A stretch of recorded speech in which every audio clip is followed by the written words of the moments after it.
Janasena party కోసం వదిన నాగబాబు, భార్య పద్మకొన్న అది చూసి షాక్‌లో ఉన్నారట సీఎం జగన్. జనసేన పార్టీ కోసం నాగబాబు భార్య పద్మ మరి జనసేన పార్టీలోకొచ్చినట్టుగా తెలుస్తోంది. సో, జనసేన పార్టీ కోసం తాజాగా ఒక బస్‌ని కొనుగోలు చేసిందట నాగబాబు భార్య పద్మజ. సో, మొత్తానికి తన వదినమ్మ సురేఖ ఎలాగైతే ఇప్పుడు పద్మజ గారు కూడా అలాగే. అందుకే పవన్ కళ్యాణ్ అంటే ఎంతో అభిమానిస్తూ ఉంటారు. తాజాగా పవన్ కళ్యాణ్ జనసేన పార్టీ కోసం ఒక బస్‌ని కొనుగోలు చేశారట నాగబాబు భార్య పద్మజ.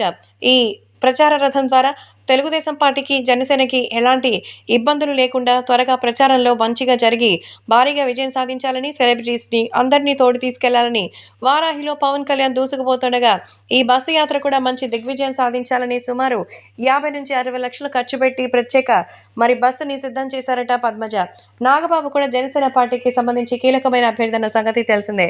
అందుకే ఇప్పుడు పవన్ కళ్యాణ్, నాగబాబు మంచి విజయం సాధించాలని జనసేన పార్టీ కోసం ఈ కాస్ట్‌లీ వెహికల్‌ని రెడీ చేయించారట పద్మజ. నాగబాబు గారు కూడా ఈ విషయం తెలిసి ఎంతో ఆనందించారు. జగన్మోహన్ రెడ్డి అయితే ఇలా మెగా కుటుంబం అంతా ఆయనకి సపోర్ట్ చేస్తుండడం చూసి షాక్‌లో ఉన్నారట. ఎప్పటికెప్పుడు పవన్ కళ్యాణ్ ఎలక్షన్స్ నుంచి తప్పుకుంటారా, సైలెంట్ అవుతారా అని ఎన్నో రకాలుగా టార్గెట్ చేస్తున్న జగన్ ఇలా అందరూ ఒక్కటే అవుతుండడంతో జనసేనను చూసి టెన్షన్‌లో ఉన్నట్టుగా అయితే సమాచారం. ప్రస్తుతం ఈ విషయం మాత్రం ఒక్కసారిగా సంచలనంగా మారుతోంది. ఆ అభిమానులు కూడా ఈ విషయం తెలిసి షాక్‌లో ఉన్నారు.